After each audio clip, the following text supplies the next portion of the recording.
त्रिंशः सर्गः। सीता का वन में चलने के लिए अधिक आग्रह, विलाप और घबराहट देखकर श्री राम का उन्हें साथ ले चलने की स्वीकृति देना, पिता, माता और गुरुजनों की सेवा का महत्व बताना तथा सीता को वन में चलने की तैयारी के लिए घर की वस्तुओं का दान करने की आज्ञा देना। श्री राम के समझाने पर मिथिलेश कुमारी जानकी वनवास की आज्ञा प्राप्त करने के लिए अपने पति से फिर इस प्रकार बोली। सीता अत्यंत डरी हुई थी। वे प्रेम और स्वाभिमान के कारण विशाल वक्षस्थल वाले श्री रामचंद्र जी पर आक्षेप सा करती हुई कहने लगी, श्री राम, क्या मेरे पिता मिथिला नरेश विदेहराज जनक ने आपको जामाता के रूप में पाकर कभी यह भी समझा था कि आप केवल शरीर से ही पुरुष हैं, कार्यकलाप से तो स्त्री ही हैं? नाथ, आपके मुझे छोड़कर चले जाने पर संसार के लोग अज्ञानवश यदि ये कहने लगे कि सूर्य के समान तपने वाले श्री रामचंद्र में तेज और पराक्रम का अभाव है, तो उनकी ये असत्य धारणा मेरे लिए कितने दुख की बात होगी। आप क्या सोचकर विषाद में पड़े हुए हैं, अथवा किससे आपको भय हो रहा है, जिसके कारण आप अपनी पत्नी मुझ सीता का जो एकमात्र आपके ही आश्रित है परित्याग करना चाहते हैं? जैसे सावित्री द्युमत सेन कुमार वीरवर सत्यवान की ही अनुगामिनी थी, उसी प्रकार आप मुझे भी अपनी ही आज्ञा के अधीन समझिए। निष्पाप रघुनंदन, जैसी दूसरी कोई कुल कलंकिनी स्त्री पर पुरुष पर दृष्टि रखती है, वैसी मैं नहीं हूं। मैं तो आपके सिवा किसी दूसरे पुरुष को मन से भी नहीं देख सकती, इसलिए आपके साथ ही चलूंगी, आपके बिना अकेली यहां नहीं रहूंगी। श्री राम, जिसका कुमारावस्था में ही आपके साथ विवाह हुआ है और जो चिरकाल तक आपके साथ रह चुकी है, उसी मुझ अपनी सती साध्वी पत्नी को आप औरत की कमाई खाने वाले नट की भांति दूसरे के हाथ में सौंपना चाहते हैं। निष्पाप रघुनंदन, आप मुझे जिसके अनुकूल चलने की शिक्षा दे रहे हैं और जिसके लिए आपका राज्याभिषेक रोक दिया गया है, उस भरत के सदा ही वशवर्ती और आज्ञा पालक बनकर आप ही रहिए, मैं नहीं रहूंगी। इसलिए आपका मुझे अपने साथ लिए बिना वन की ओर प्रस्थान करना उचित नहीं है। यदि तपस्या करनी हो, वन में रहना हो अथवा स्वर्ग में जाना हो, तो सभी जगह मैं आपके साथ रहना चाहती हूं। जैसे बगीचे में घूमने और पलंग पर सोने में कोई कष्ट नहीं होता, उसी प्रकार आपके पीछे पीछे वन के मार्ग पर चलने में भी मुझे कोई परिश्रम नहीं जान पड़ेगा। रास्ते में जो कुशकास, सरकंडे, सींक और कांटेदार वृक्ष मिलेंगे, उनका स्पर्श मुझे आपके साथ रहने से रुई और मृग चर्म के समान सुखद प्रतीत होगा। प्राणवल्लभ, प्रचंड आंधी से उड़कर मेरे शरीर पर जो धूल पड़ेगी, उसे मैं उत्तम चंदन के समान समझूंगी। जब वन के भीतर रहूंगी, तब आपके साथ घासों पर भी सो लूंगी। रंग बिरंगे कालीनों और मुलायम बिछौनों से युक्त पलंगों पर क्या उससे अधिक सुख हो सकता है? आप अपने हाथ से लाकर थोड़ा सा या बहुत फल, मूल या पत्ता जो कुछ देंगे, वही मेरे लिए अमृत रस के समान होगा। ऋतु के अनुकूल जो भी फल फूल प्राप्त होंगे, उन्हें खाकर रहूंगी और माता पिता अथवा महल को कभी याद नहीं करूंगी। वहां रहते समय मेरा कोई भी प्रतिकूल व्यवहार आप नहीं देख सकेंगे। मेरे लिए आपको कोई कष्ट नहीं उठाना पड़ेगा। मेरा निर्वाह आपके लिए दूभर नहीं होगा।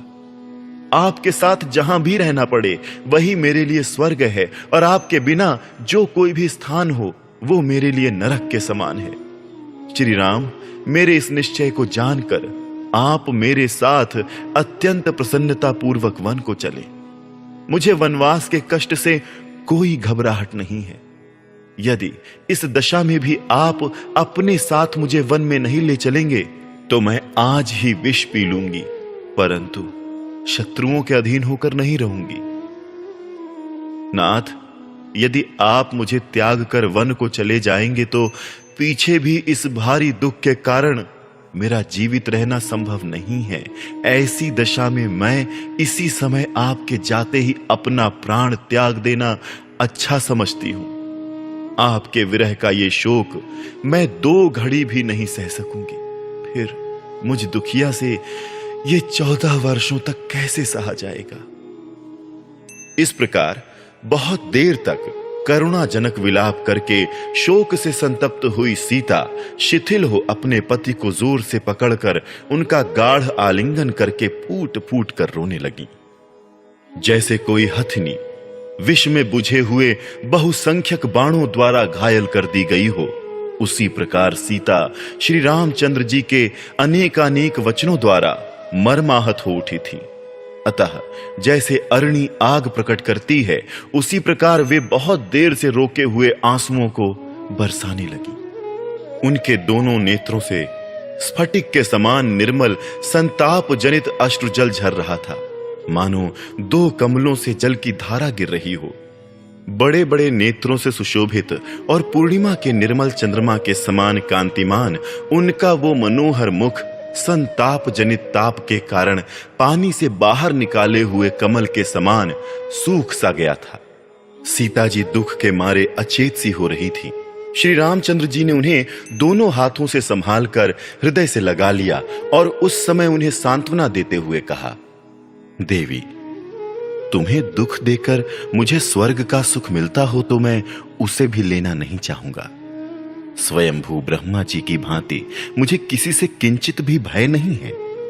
शुभानने, यद्यपि वन में तुम्हारी रक्षा के लिए मैं सर्वथा समर्थ हूं, तो भी तुम्हारे हार्दिक अभिप्राय को पूर्ण रूप से जाने बिना तुमको वनवासिनी बनाना मैं उचित नहीं समझता था। मिथिलेश कुमारी, जब तुम मेरे साथ वन में रहने के लिए ही उत्पन्न हुई हो, तो मैं तुम्हें छोड़ नहीं सकता। ठीक उसी तरह जैसे आत्मज्ञानी पुरुष अपनी स्वाभाविक प्रसन्नता का त्याग नहीं करते। हाथी की सूंड के समान जांघ वाली जनक किशोरी पूर्व काल के सत्पुरुषों ने अपनी पत्नी के साथ रहकर जिस धर्म का आचरण किया था, उसी का मैं भी तुम्हारे साथ रहकर अनुसरण करूंगा। तथा जैसे सुवर्चला अपने पति सूर्य का अनुगमन करती है, उसी प्रकार तुम भी मेरा अनुसरण करो। जनक नंदिनी, ये तो किसी प्रकार संभव ही नहीं है कि मैं वन को ना जाऊं, क्योंकि पिताजी का वो सत्ययुक्त वचन ही मुझे वन की ओर ले जा रहा है। सुश्रोणी, पिता और माता की आज्ञा के अधीन रहना पुत्र का धर्म है। इसलिए मैं उनकी आज्ञा का उल्लंघन करके जीवित नहीं रह सकता। जो अपनी सेवा के अधीन हैं, उन प्रत्यक्ष देवता, माता, पिता एवं गुरु का उल्लंघन करके जो सेवा के अधीन नहीं है, उस अप्रत्यक्ष देवता दैव की विभिन्न प्रकार से किस तरह आराधना की जा सकती है। सुंदर नेत्र प्रांत वाली सीते, जिनकी आराधना करने पर धर्म, अर्थ और काम तीनों प्राप्त होते हैं तथा तीनों लोकों की आराधना संपन्न हो जाती है, उन माता पिता और गुरु के समान दूसरा कोई पवित्र देवता इस भूतल पर तो नहीं है। इसीलिए भूतल के निवासी इन तीनों देवताओं की आराधना करते हैं। सीते, पिता की सेवा करना कल्याण की प्राप्ति का जैसा प्रबल साधन माना गया है, वैसा न सत्य है, न दान है, न मान है और न पर्याप्त दक्षिणा वाले यज्ञ ही है। गुरुजनों की सेवा का अनुसरण करने से स्वर्ग, धन धान्य, विद्या, पुत्र और सुख कुछ भी दुर्लभ नहीं है। माता पिता की सेवा में लगे रहने वाले महात्मा पुरुष देवलोक, गंधर्व लोक, ब्रह्मलोक, गोलोक तथा अन्य लोकों को भी प्राप्त कर लेते हैं। इसीलिए सत्य और धर्म के मार्ग पर स्थित रहने वाले पूज्य पिताजी मुझे जैसी आज्ञा दे रहे हैं, मैं वैसा ही बर्ताव करना चाहता हूं, क्योंकि वो सनातन धर्म है। सीते, मैं आपके साथ वन में निवास करूंगी, ऐसा कहकर तुमने मेरे साथ चलने का दृढ़ निश्चय कर लिया है। इसलिए तुम्हें दंडकारण्य ले चलने के संबंध में जो मेरा पहला विचार था, वो अब बदल गया है। मद भरे नेत्रों वाली सुंदरी, अब मैं तुम्हें वन में चलने के लिए आज्ञा देता हूं। भीरु, तुम मेरी अनुगामिनी बनो और मेरे साथ रहकर धर्म का आचरण करो। प्राण वल्लभे सीते, तुमने मेरे साथ चलने का जो ये परम सुंदर निश्चय किया है, ये तुम्हारे और मेरे कुल के सर्वथा योग्य ही है। सुश्रोणी, अब तुम वनवास के योग्य दान आदि कर्म प्रारंभ करो। सीते, इस समय तुम्हारे इस प्रकार दृढ़ निश्चय कर लेने पर तुम्हारे बिना स्वर्ग भी मुझे अच्छा नहीं लगता है। ब्राह्मणों को रत्न स्वरूप उत्तम वस्तुएं दान करो और भोजन मांगने वाले भिक्षुकों को भोजन दो। शीघ्रता करो, विलंब नहीं होना चाहिए। तुम्हारे पास जितने बहुमूल्य आभूषण हों, जो अच्छे अच्छे वस्त्र हों, जो कोई भी रमणीय पदार्थ हों तथा मनोरंजन की जो सुंदर सामग्रियां हों, मेरे और तुम्हारे उपयोग में आने वाली जो उत्तमोत्तम शैयाएं हों, सवारियां तथा अन्य वस्तुएं हों, उनमें से ब्राह्मणों को दान करने के पश्चात जो बचे, उन सब को अपने सेवकों को बांट दो।